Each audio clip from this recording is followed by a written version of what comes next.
Hi, I'm Lindsay Bryner and read the Best American Essays 2019 edition for the book review. I look forward to answering your questions about it. The book begins with a foreword, which is something that a lot of us might skip past since we see the Roman numeral page numbers and know that we haven't gotten to the exact start of the story. However, a foreword, which is written by someone other than the author, tells readers why they should read the book and why it's important. In this case, it's written by Robert Atwin, who has been the series editor of all the Best American Essay books since the 1980s.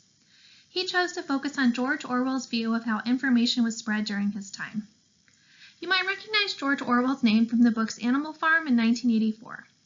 He was not just a writer, but also a critic, especially of something new called pamphlet literature, which he called rubbish. You can see a picture of pamphlets on the screen.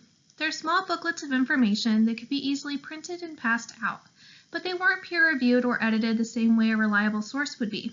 Overall, Orwell called them unliterary and collected almost 3,000 pamphlets related to politics to show how inconsistent they are.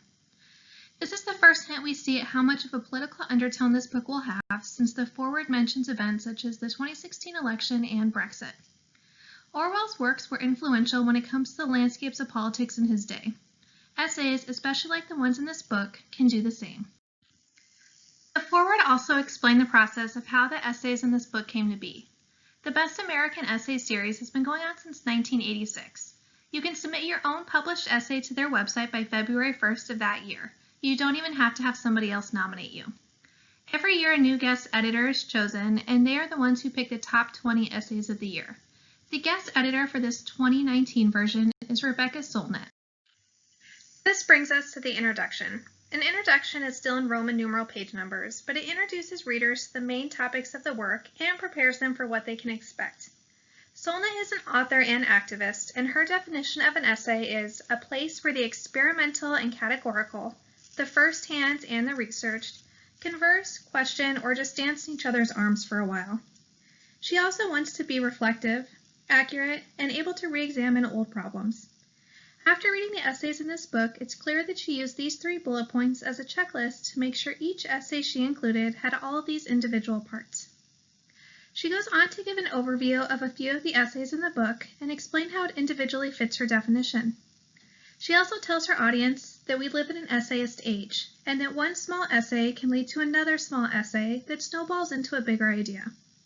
However, even though we read great ideas in peer-reviewed essays, we are also all vulnerable to clickbait we see online, and at times fall victim to what we find in those readings.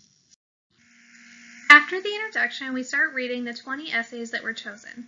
These essays are all narratives that mostly focus on a moment of pain in a person's life and the best way they came back from it.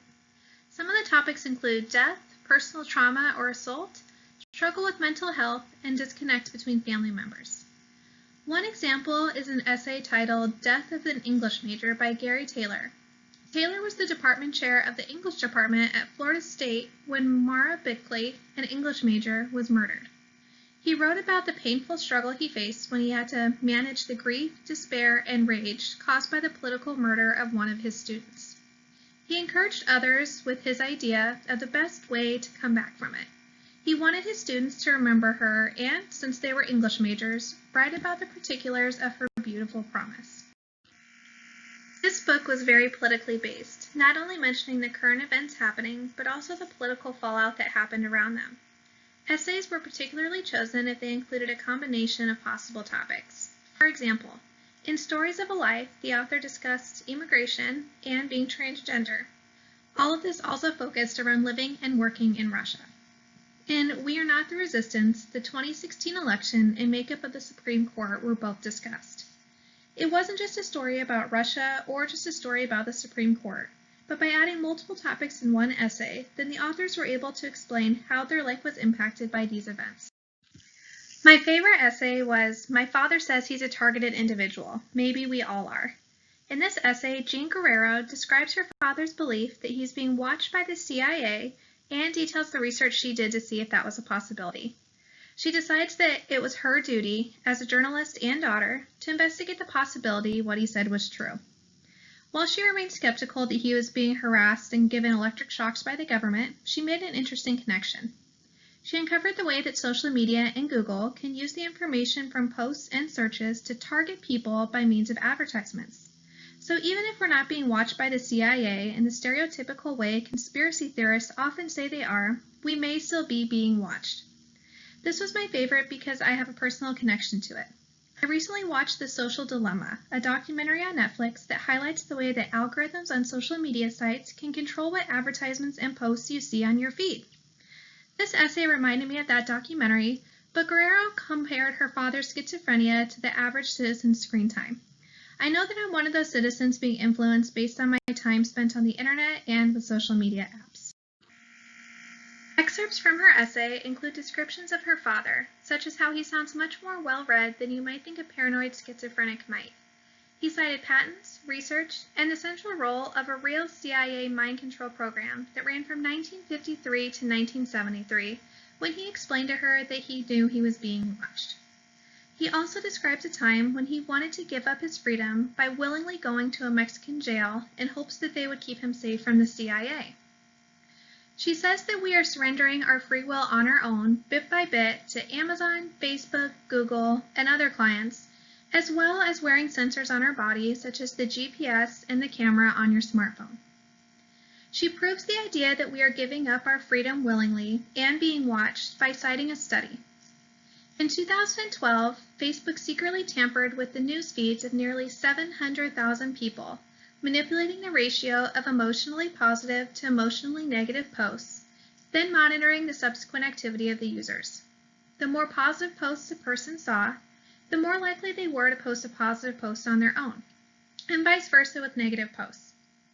Facebook later apologized for their actions. Guerrero also goes on to say that shows such as HBO's Westworld and Netflix's Wormwood show how popular these kinds of topics are and the way that their theories are influencing pop culture today. That was my favorite, but all of the essays were really interesting. The authors had their own style of writing, but there were 3 types that I noticed multiple times. One craft was an autobiography in chapters. This told the author's story and was broken up into many chapters of their life that had a chapter number and title for each new section they wanted to discuss. In Autobiography of an Ice Heart, the author compared their struggle to overcome mental health issues, being transgender and indigenous, to that of generations before them, as well as stories from their ancestors. Chapters are numbered and titled, with examples being The Care and Keeping of Indians, to recognize their culture, and The Day My Life Turned Over, to recognize their own life. Another craft was an essay that had been constructed from a lecture. The essay, Stories of a Life, was first a speech that was given at the New York Public Library. There's a link to the video of this lecture, and it differs from the book because it starts in the way that you would expect a speech to. For example, she thanks people and then says that she's nervous to speak.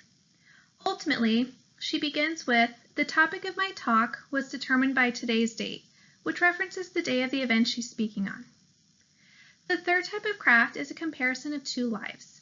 In On Likeability, Lacey Johnson describes a struggle with her 11-year-old daughter when she relates to events in her own life as an adult.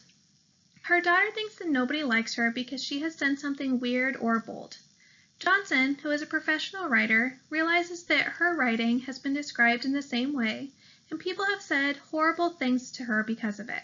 However, it is more important to speak the truth than to worry about being a likable person. The essays come from a lot of different journals. Some journals were in print, some online, and most had a combination of both. Some of the names may be familiar, such as the New Yorker or New York Times. Others may be less known, such as N+1 or Tin House. The most popular publications that these essays came from were the New Yorker and N+1. The New Yorker is well known for political and cultural commentary, fiction, poetry, and humor. You can read some of their stories by clicking on the magazine link. N+1 is a lesser known, but up-and-coming print and digital magazine of literature, culture, and politics. You can also go to their website by clicking on Print and Digital Magazine. 2 essays came from the New Yorker, and a different 2 essays came from N+1. The rest of the publishers written down at the bottom of the screen each had 1 essay taken from them. and may be interested to look into some of the publications that I didn't recognize right away. The biggest takeaway I had from reading all of the essays in a collection is that first, everyone has a different passion. By focusing on yours, you can better get the message across. This is something that we've already learned as we conducted the Me search for our own essays in this class. While a topic could be interesting, if I don't have the same kind of experience as someone else, my writing wouldn't be as passionate as theirs. Going along with that, we could have similar experiences, but different takeaways. For example, 2 essays in the book related to estranged family members. The author of My Father Says He's a Targeted Individual, Maybe We All Are, wants to reconnect with her long-lost father. However, the author of When a Person Goes Missing helps find her brother, but then wants to leave immediately afterwards and not reconnect. It goes to show that everything is based on personal past experiences. The final thoughts I would like to share about the book is how interesting the idea of a compilation of essays from the same year was in general. By choosing a single editor to choose and organize the essays, there was a consistent theme that allowed the audience to follow her thought process. The 2020 version of the Best American Essays went on sale about a week ago. I would be interested to see who the editor is for this year's and what they decided to focus on. I also started to think about what would be in the 2021 version and was thinking that there has to be something in there related to COVID-19. There are so many different ways to approach this topic, and I would love to see how the authors decide to do so and which essays the editors choose. The deadline for that 2021 version is in February, so who knows what the state of the world will be like then. But it was really fun to take a look and see what was in the minds of people during this 2019 version. A few of the essays have been published online, so there's a link available if you have any interest in reading some. Thank you for listening, and I hope you have a great final month of the semester.